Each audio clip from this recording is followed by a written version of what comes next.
사랑하는 성도 여러분, 평안하시죠? 네, 오늘도 우리가 주님 앞에 말씀 앞에 서게 됩니다.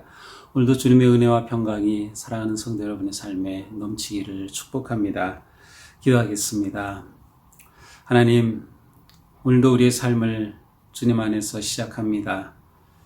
주님 주신 생명, 주님 주신 삶의 자리, 주님 주신 이런 모든 은혜 안에서 오늘 하루 저희들의 삶이 기쁨 속에 감사하고 또 평안한 하루로 인도하여 주시옵소서.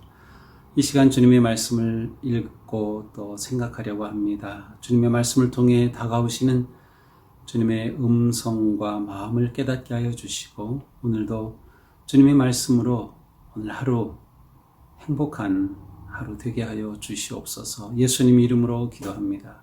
아멘. 네, 오늘 말씀은 우리 마가복음 11장 20절에서 25절까지입니다. 마가복음 11장 20절에서 25절입니다. 그들이 아침에 지나갈 때에 무화과 나무가 뿌리째 마른 것을 보고 베드로가 생각이 나서 여짜오되 라피여 보소서, 저주하신 무화과 나무가 말랐나이다. 예수께서 그들에게 대답하여 이르시되 하나님을 믿어라. 내가 진실로 너희에게 이르노니 누구든지 이 산더러 들리어 바다에 던져지라 하며 그 말하는 것이 이루어질 줄 믿고 마음에 의심하지 아니하면 그대로 되리라.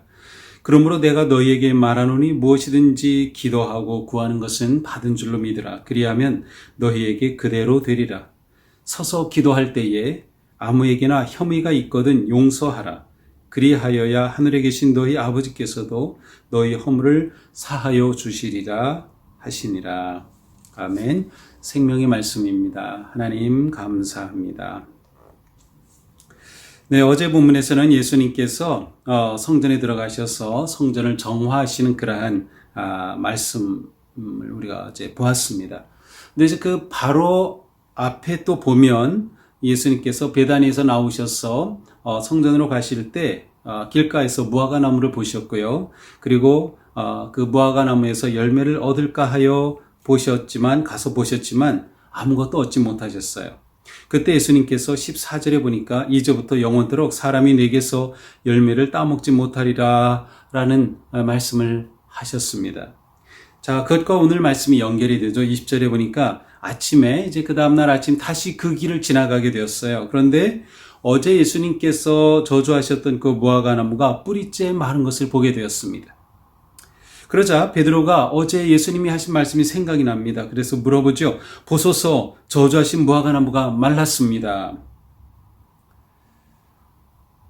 이 무화과 나무가 마른 사건은 사실은 열매 없는 성전, 형식만 남아 있었던 이스라엘의 모습을 그대로 보여줍니다. 또 뿌리째 말라버렸다고 하는 것은 어제의 말씀과 연결이 되면서 성전에 대한 주님의 심판과 또 연결이 되죠.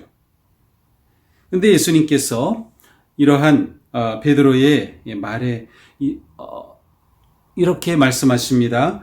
하나님을 믿으라. 이 베드로의 말과는 전혀 다른 것 같지만 베드로의 말과 예수님은 잘 연결시키면서 하나님에 대한 믿음을 말씀하셔요. 하나님을 믿으라. 내가 진실로 너에게 이르노니 누구든지 이 산더러 들리어 바다에 던져지라 하며 그 말하는 것이 이루어질 줄 믿고 마음에 의심하지 아니하면 그대로 되리라. 자, 예수님은 하나님을 믿으라고 말씀하시고 나서 이 믿음과 기도를 연결시키십니다. 그래서 누구든지 이 하나님에 대한 믿음을 가지고 누구든지 산더러 들려 바다에 던져지라 이렇게 말하면 그대로 이루어질 것이다. 그렇게 믿고 의심하지 아니하면 이루어진다라고 말씀하셔요. 또 이어서 말씀하시죠. 그러므로 내가 너희에게 말하노니 무엇이든지 기도하고 구하는 것은 받은 줄로 믿으라. 그리하면 너희에게 그대로 되리라. 자, 믿으라, 기도하라. 그리하면 그대로 이루어진다라고 말씀하셔요. 그리고 다시 한번 기도에 관해 이렇게 말씀하시죠. 서서 기도할 때에 아무에게나 혐의가 있거든 용서하라. 그리하여야 하늘에 계신 너희 아버지께서도 너희 허물을 사하여 주시리라. 자, 오늘 말씀은 예수님께서 믿음과 기도에 관해 주시는 귀한 말씀입니다. 자, 우선 이 말씀이 예루살렘 성전과 연결되어 있음을 우리는 볼 필요가 있습니다. 이 말씀 앞에 있는 그런 사건을 통해서 예수님께서는 물리적 성전이 더 이상 의미가 없음을 선포하십니다. 새로운 성전은 예수 그리스도 안에서 우리에게 새로운 길로 다가오십니다. 예수님께서는 요한복음 2장 19절에 이렇게 말씀하셔요. 이 성전을 헐라 내가 사흘 동안 다시 일으키리라. 그리고 나서 21절에 이렇게 해석합니다. 예수님은 성전된 자기 육체를 가리켜 말씀하신 것이다. 그러니까 물리적 예루살렘 그 건물인 성전은 더 이상 기능을 하지 못하였고 본질을 상실하였고 이제는 더 이상 그 성전으로서 의미를 상실하게 되었어요. 예수 그리스도께서 오심으로 진정한 성전이 되어 주신 것이죠. 그래서 예수 그리스도 안에서 우리는 진정한 성전을 찾고 또 우리가 또한 작은 성전이 되어서 거룩한 삶을 살게 되는 것이죠. 자, 성전의 기능이 무엇이죠? 성전의 가장 중요한 기능은 하나님을 예배하는 것입니다.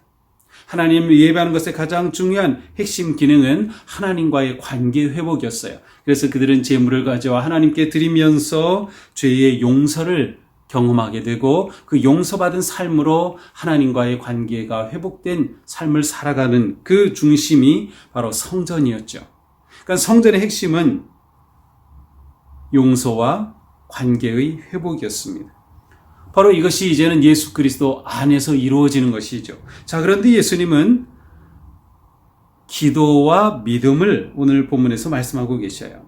자, 성전에서 드려지는 모든 제사, 예배, 관계 회복, 용서, 받음 이 모든 것들의 가장 중요한 길은 기도입니다.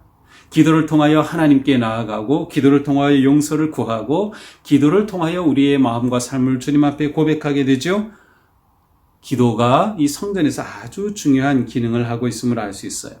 그래서 예수님은 성전과 연결시켜 오늘 본문에서 기도에 관해 말씀을 주시죠. 그런데 예수님은 이 기도가 믿음과 연결되어 있음을 말씀하고 계십니다. 믿음으로 기도한 사람에게 놀라운 열매가 있다는 것이죠. 믿음으로 기도할 때 그 기도의 열매가 있다라고 말씀하십니다. 자, 여기서 믿음이 얼마나 중요한지 알 수 있어요. 그래서 예수님은 하나님을 믿으라고 말씀하시죠. 재미있는 것은 유진 피터슨의 메시지에 보면 하나님을 믿으라는 이 표현을 하나님의 생명을 품어라 라고 이렇게 번역하고 있습니다. 하나님의 생명을 품어라. 우리의 믿음은 지적인 것이거나 생각에 달린 것이 아니라 사실은 우리 안에 생명이 새롭게 태어나고 새로운 생명이 약동하는 것이에요. 생명을 품는 것이 믿음이에요. 그래서 믿음의 삶은 지적인 아니면 생각 가운데 마음만으로 되는 것이 아니라 구체적인 삶과 손발을 통하여 나타나게 되는 것이죠. 자, 그런데 이 믿음이 기도와 결합하는 것이 매우 중요하다. 기도할 때 우리는 어떠한 마음으로 기도하나요? 기도할 때 우리에게 중요한 것은 무엇일까요? 그것은 바로 믿음입니다. 그러면 이 믿음은 무엇에 대한 믿음일까요? 우리는 자칫하면 믿음 만능주의에 빠질 수 있어요. 왜냐하면 내가 믿습니다 하면 다 이루어진다라고 생각하는 거죠. 아주 믿음이 좋은 것처럼 보여지지만 그것은 바른 건강한 모습은 아닙니다. 왜냐하면 여기서 믿음이라고 하는 것은 내가 이루어 주실 거야 라고 내 스스로가 나에게 주는 확신이 아니고요. 이 믿음의 가장 중요한 본질은 바로 하나님과의 관계입니다. 그래서 믿음은 하나님의 생명을 품는 것이라고 말할 수 있어요. 믿음은 하나님과의 관계가 생명이다. 자, 그러므로 우리의 기도가 믿음과 결합한다는 것은 우리의 기도를 하나님에 대한 신뢰와 깊은 사랑의 관계 속에서 하나님 앞에 나아갈 때 그 기도가 놀라운 열매를 맺는다고 하는 것이에요. 그러므로 고린도전서 13장의 사랑장에 보면 사도 바울은 그런 말을 하죠. 우리에게 산을 옮길 만한 믿음이 있을지라도, 예수님의 오늘 말씀처럼 산을 옮길 만한 믿음이 있을지라도 사랑이 없으면 아무것도 아니다.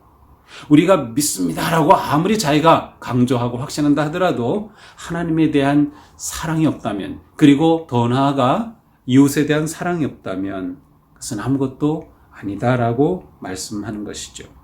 자, 그러므로 기도와 믿음, 바른 믿음이 함께 할 때 거기서 놀라운 열매가 나타난다라고 하는 것입니다. 그런데 또 중요한 것이 있어요. 예수님은 용서하라 그리하여야 하늘에 계신 너희 아버지께서도 허물을 사하여 주시리라.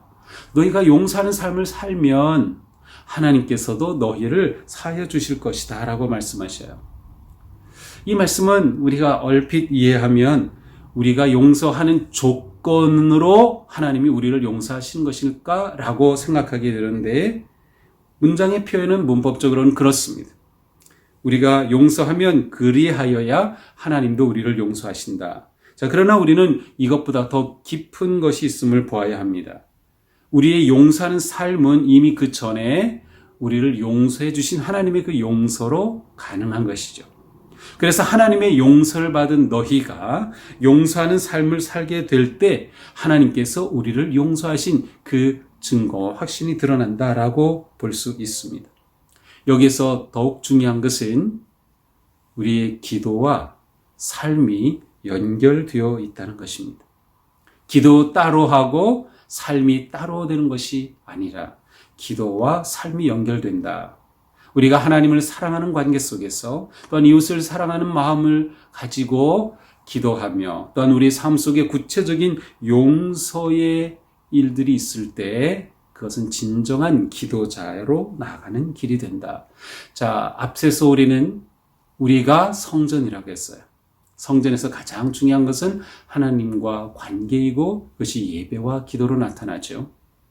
우리가 진정한 기도자가 된다는 것은 바로 이처럼 우리의 삶을 통하여서 하나님과의 관계가 회복이 되고 용서를 통하여서 이웃을 사랑하는 또한 그 관계가 회복되는 것을 의미합니다.